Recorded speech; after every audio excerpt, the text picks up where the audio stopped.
Seul se destaca como uma potência econômica por si só e, combinada com as áreas vizinhas, está entre as maiores economias metropolitanas do mundo, até maior do que Xangai, Pequim, Sydney e Moscou. É a sede de conglomerados internacionais como Samsung, Hyundai, LG Electronics e Kia Motors. No entanto, há algo preocupante acontecendo. As taxas de natalidade na Coreia do Sul estão caindo mais rápido do que em qualquer outro lugar do planeta.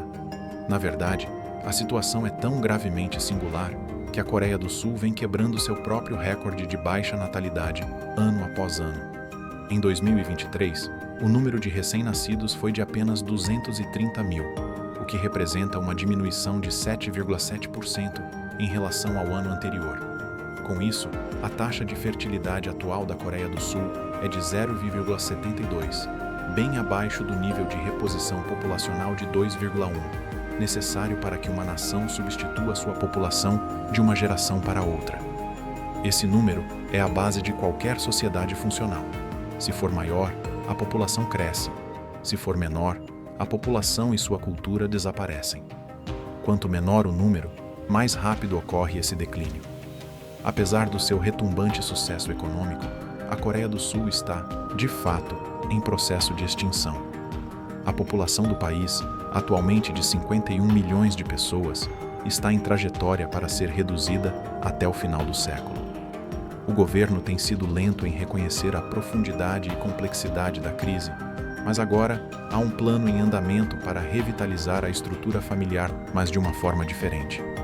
A cerca de 120 quilômetros ao sul de Seul, uma nova cidade chamada Sejong está sendo construída, com o objetivo de substituir Seul como capital da Coreia do Sul. Os legisladores coreanos esperam que, ao fazer isso, possam reinventar uma sociedade mais voltada para a família. Mas como essa nova cidade vai se desenvolver e crescer? Poderia ser um modelo para as sociedades ocidentais? E o que o futuro reserva se a Coreia não acertar nesse plano? Uma coisa é certa: a riqueza por si só não pode garantir o futuro. Voltando a 1998, a internet estava começando a ganhar popularidade e os celulares estavam se tornando mais acessíveis e menores. A Microsoft estava lançando seu novo sistema operacional, o Google estava fazendo sua estreia e a Coreia do Sul estava surfando em uma onda de sucesso econômico titânico.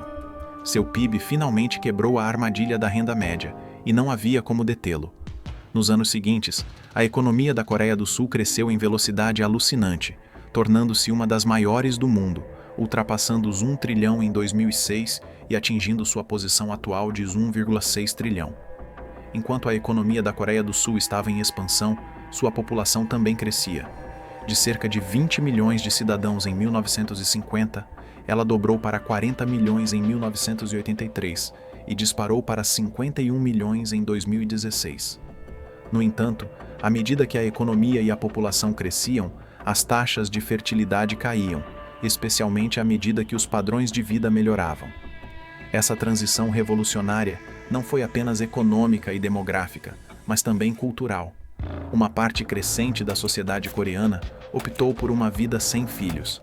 Embora a queda nas taxas de natalidade seja observada em todos os países desenvolvidos, em nenhum lugar é tão drástica quanto na Coreia do Sul.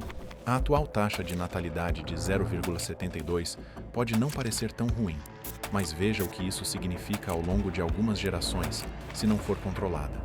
Imagine uma população de 100 pessoas, digamos 50 casais, que têm apenas 40 filhos para substituí-los, com base na taxa de natalidade da Coreia do Sul.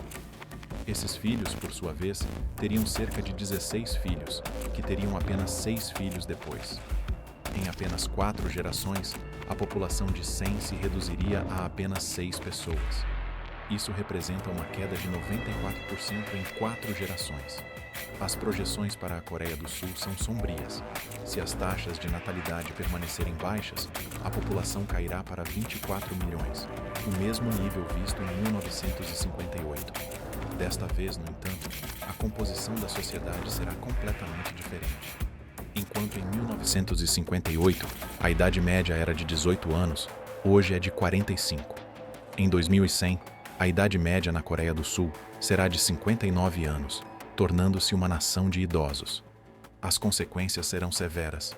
Em uma sociedade funcional, deve haver pessoas em idade ativa suficientes. Cidadãos entre as idades de 25 e 64 anos contribuem mais para a economia, enquanto aqueles acima dessa faixa geram os maiores custos de saúde. Por grande parte da história, a pirâmide populacional se assemelhava a uma pirâmide real, com os jovens cuidando dos idosos. No entanto, à medida que os cuidados de saúde melhoraram e as pessoas viveram mais, a pirâmide populacional começou a se parecer com um pilar. Nas próximas décadas, essa pirâmide se inverterá gradualmente em muitos países desenvolvidos, com a maioria dos cidadãos sendo mais velha do que 60 anos. No entanto, uma sociedade com uma pirâmide populacional invertida verá uma carga financeira insustentável sobre sua força de trabalho. Mesmo nos países mais ricos, as pessoas lutarão para acompanhar o aumento dos custos de saúde.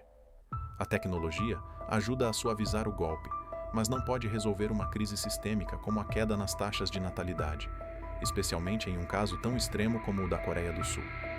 As baixas taxas de natalidade afetarão o país de todas as maneiras imagináveis. A economia, o sistema de pensões e a segurança da Coreia do Sul serão colocados sob estresse severo. As taxas de natalidade em queda são observadas em todas as nações desenvolvidas, e até agora, nenhum país conseguiu melhorar a situação com sucesso.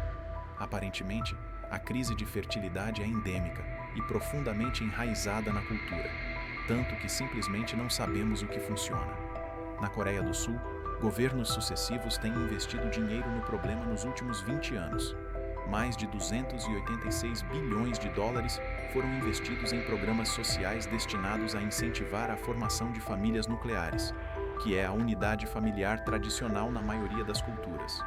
Infelizmente, os programas sociais da Coreia do Sul não funcionaram como pretendido.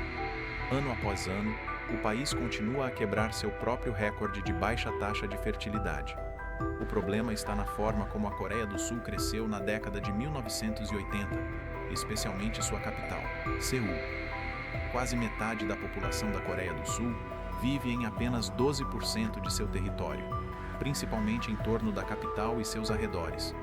Seul é onde a maioria das oportunidades estão, então as pessoas permanecem por lá.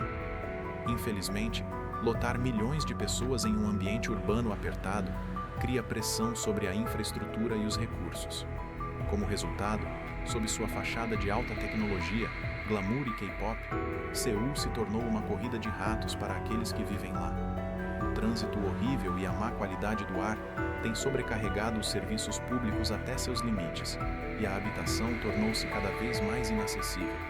Não é surpreendente que a taxa de natalidade em Seul seja a mais baixa do país, com apenas 0,55 filhos por mulher, cerca de 30% menor que o resto do país, que já registra estatísticas baixas. Mais ainda, como a urbanização em Seul deve continuar sem interrupção, a situação está destinada a piorar.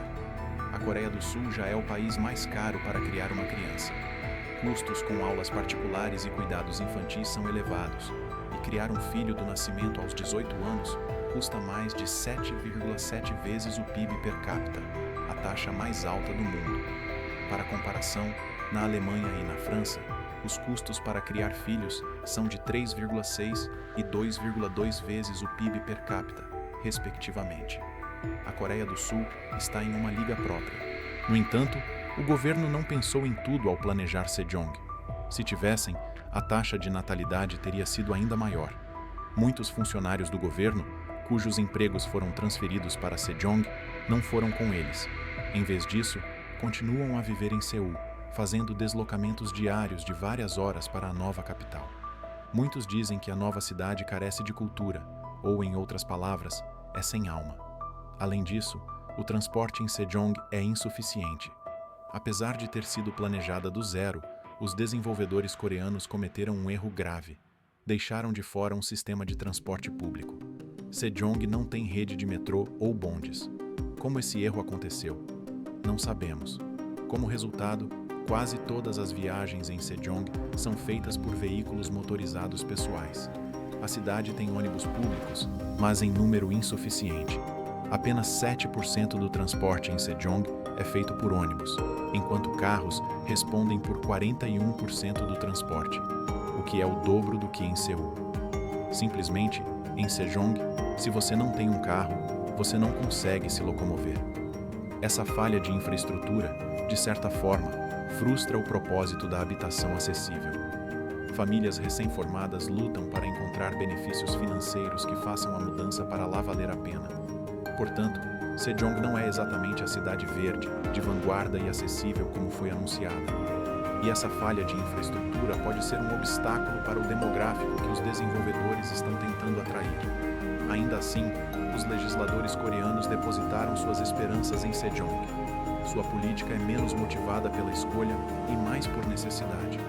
O Estado precisa resolver sua crise demográfica, pois nenhum sucesso econômico terá importância se não puder substituir sua população de uma geração para outra.